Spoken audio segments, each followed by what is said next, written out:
7:32 a esta hora saludo y doy la bienvenida al nuevo ministro de Gobierno, Henry Cucalón.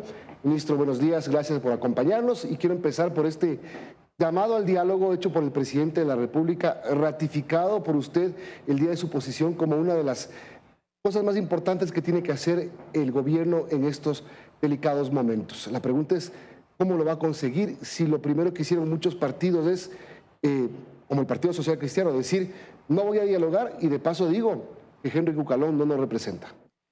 Muy buenos días, Milton. Buenos días con todos los televidentes. Dialogar siempre será positivo. Es saludable para la democracia hacerlo. Obviamente que se necesita mucha convicción para hacerlo. Cero cálculo político.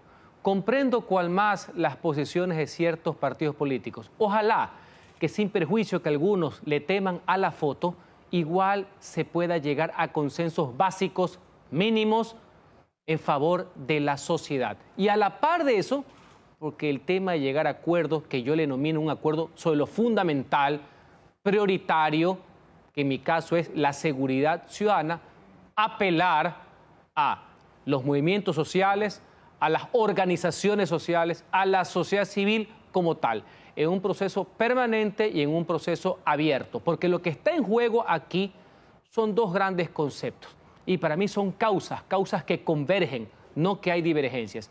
Uno, la defensa irrestricta de los valores democráticos. ¿Y por qué lo digo? Porque hay gente que está poniendo en duda esto. Esto va a ser un debate y diálogo sobre los autócratas y los demócratas, sobre quienes quieren imponer la anarquía por sobre quienes quieren poner la institucionalidad, la estabilidad y la prosperidad. Y finalmente, el tema de la seguridad como gran causa nacional que tiene muchas aristas, del Ejecutivo, del Legislativo y de la función judicial. Ahora, entonces, la base del diálogo será este llamado a la seguridad. Hay un proyecto que se está trabajando en la Asamblea de Reforma Parcial a la Constitución para que las Fuerzas Armadas se involucren en la seguridad interna. ¿Por ahí va la cosa? ¿Por ahí va la propuesta para enganchar, digámoslo así, a los partidos políticos? Hay varias acciones, obviamente, que vienen con el cambio. Usted ha citado, Milton, una que para mí es muy importante, que es la reforma parcial a la Constitución para que las Fuerzas Armadas puedan participar en la seguridad interna. Creo que ahí podemos encontrar un consenso. A lo mejor no el general, y eso a mí no me preocupa, porque no se puede estar de acuerdo en todo. El disenso es parte de las reglas democráticas, pero podemos encontrar uno.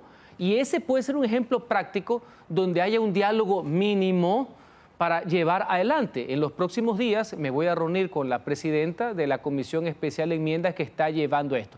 Creo que es un ejemplo, un caso concreto de cómo podemos llegar a una causa y que el pueblo vea que sí nos podemos poner de acuerdo en temas puntuales. Lo que yo denomino el acuerdo sobre lo fundamental. ¿Por qué los partidos políticos, ministro, deberían creerle al presidente, deberían acercarse al gobierno, cuando ahora en este momento además muchas voces representantes de la oposición ya hablan de la destitución del presidente? El 130 de la Constitución se intentó el año pasado, es decir, la muerte cruzada, pero está el 129 también. Mire, no puedo entrar al reino de las especulaciones. Yo he venido aquí a brindar certezas, a brindar estabilidad. Efectivamente, usted ha mencionado que el año pasado se intentó el concepto de la destitución anticipada vía resolución, denominado en las esquinas como muerte cruzada, que es una vía sumarial. Terminó. Más allá del debate jurídico que hay, en que si es una vez o si es 7 veces como boleto de rifa, que creo que no es ni la letra ni el espíritu de la Constitución, ahora veo que dan un paso hacia atrás y hablan también de juicios políticos, también denominado impeachment. Al día de hoy, el presidente de la República no está en ninguna de las 3 causales. Yo jamás podré decir que es desestabilización la aplicación de medidas que constan en la Constitución, pero sí el de forzar o el de crear escenarios de adorno para poder llegar a esa situación. Adicionalmente, le hago acuerdos a los que tienen que revisar la Carta Magna, que la tomen con confianza, que la hagan suya, que en el tema del juicio político, que es un procedimiento muy restrictivo, va con visto bueno en las 3 causales por la Corte Constitucional. Sí, por uno de los pocos vestigios que existe en el país de institucionalidad, donde se podrá estar o no de acuerdo con algunas decisiones, yo estoy con la mayoría, pero que ha merecido el respeto de la gran ciudadanía y la incomodidad del poder político, porque no están ni a golpe de teléfono ni a golpe de maletín. ¿Va a asistir el presidente a la comisión que investigue el caso Encuentro? No, no va a asistir y no lo va a hacer por capricho, porque la Constitución de la República establece que el primer mandatario solo comparece en casos señalados, uno de los cuales es el informe a la Nación, 4 veces durante su periodo y justamente cuando es procesado o enjuiciado políticamente. Un presidente de la República en cualquier democracia del mundo comparece ante el Parlamento con sus secretarios de Estado. Ministro, otro tema. Ahora mismo hay una polémica por el cambio de equipo investigador de la Fiscalía y muchos piensan que esto es el tira y afloja que se ha diseñado o ha empezado entre la Fiscalía y el Poder Ejecutivo, que también deriva del allanamiento que hubo el viernes a la Presidencia de la República. ¿Es así o es un procedimiento normal? ¿Hay que preocuparse o están haciendo algo para entorpecer investigaciones? Primero, yo quisiera hacer un llamado a la calma, a la tranquilidad y al respeto de la institucionalidad. El trabajo que lleva adelante la Fiscalía General del Estado siempre debe y deberá ser apoyado.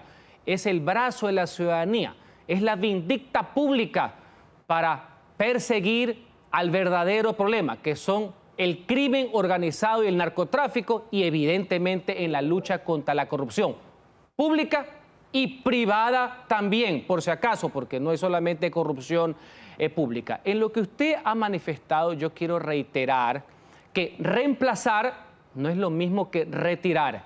En un proceso formal propio del talento humano de la Policía Nacional, que son las competencias, sin embargo yo estoy aquí como ministro representando al gobierno, esto es un tema que no debe llamar la atención. A lo largo del año 2022 en adelante se han dado más de 6.000 traslados, 330 en la Policía Judicial y ahora corresponde también a esta entidad que, según información recibida de la Policía Nacional, ya se había comunicado con debida anticipación y que se había venido dilatando. Lo importante, lo de fondo.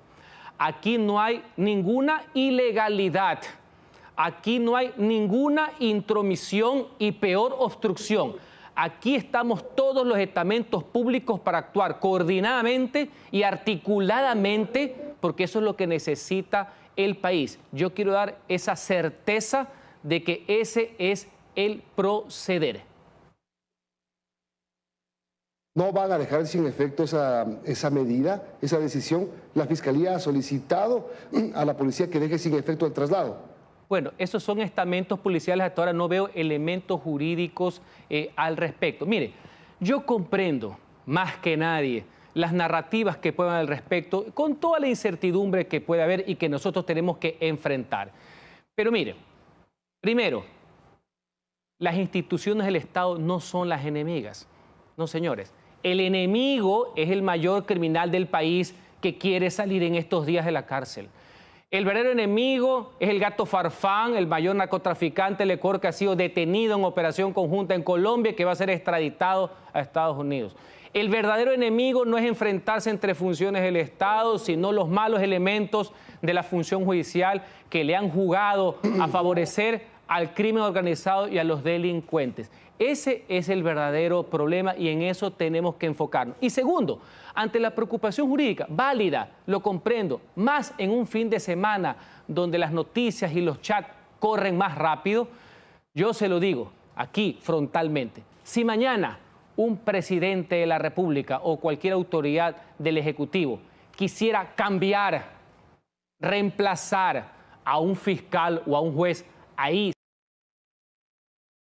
sí estaríamos en un régimen de facto y eso no es lo que ha sucedido. Yo jamás podría ser parte de aquello. Esto es parte de un tema policial, un tema de carácter administrativo que no corresponde al tema de la autonomía de la Fiscalía, al cual yo como ciudadano Antes de ser ministro de Estado, siempre apoyado. En el Congreso Nacional, en el Parlamento de la República, fui uno de los proponentes, voté y lastimosamente no prosperó el tema de la autonomía vía cambio de la Constitución. Y ahora como ciudadano también voté a favor de la pregunta 2 para darle autonomía a la filial. Yo estoy actuando en coherencia. Vamos a la semana pasada, el vicepresidente del CNE y la presidenta del CNE denunciaron un posible fraude en el tema del referendo. ¿Qué está haciendo el gobierno para darle seguimiento por lo menos a lo que podría ser eventualmente torcer la voluntad popular? Es una declaración grave que han hecho las autoridades electorales y yo puedo manifestar lo siguiente. Hice un comunicado público en nombre del gobierno nacional. El presidente de la República dio su declaración acerca de los resultados, de escuchar el pronunciamiento y la voluntad del pueblo ecuatoriano. Cualquier suceso, cualquier impugnación, cualquier irregularidad, cualquier inconsistencia que sumados luego de un proceso conlleva la utilización que usted denomina fraude y que lo han dicho, le corresponde a las autoridades y órganos competentes. Es obvio, justamente por lo que estábamos conversando en el segmento anterior, pues. No ha de ser que uno se entromete en otras funciones del Estado cuando le corresponde a la función electoral, función distinta, que no es una dependencia del Ejecutivo en unos casos y en otros sí. Sin embargo, obviamente se traslada la preocupación, se traslada la preocupación porque por un voto siempre se puede poner en riesgo los valores democráticos. Entonces aquí está en juego también, y comprendo la preocupación y la indignación en general, porque la pureza del sufragio y la libertad electoral está en juego. Pero para esas disputas existe el mismo ordenamiento jurídico y la misma ley. Pero para el gobierno el resultado negativo de la consulta es caso cerrado ya. Mire, ¿o esperarían un cambio con todo esto? Después del ejercicio electoral, del sufragio de los domingos anteriores, el gobierno nacional hizo un pronunciamiento como debe, porque uno tiene que también dar calma, uno no puede gobernar en incertidumbre. Veamos cómo procesalmente continúan estas impugnaciones, estas irregularidades y estas inconsistencias para ver cuál es la posición, pero nosotros no podemos entrometernos. Justamente cuál ha sido la preocupación. Nosotros saludamos la participación del pueblo, hubiéramos querido, yo como ciudadano fundamentalmente, el cargo más importante de una democracia antes de ser ministro, de que temas importantes como la extradición, que consideraba que era una herramienta que sumaba para poder enfrentar al gran enemigo que tiene el Ecuador, que es el crimen organizado, no haya prosperado. Pero ¿sabe qué? Fue un motivo también para el debate. Qué bueno que las consultas, estos ejercicios de democracia directa del pueblo sin intermediarios, sirva para poner las cosas sobre el tapete y que el país se mueva, que dejemos de estar en el metro cuadrado y comenzamos a debatir con los pros y los contras los grandes temas de interés nacional. Ministro, muchas gracias y suerte en su gestión. Buen día.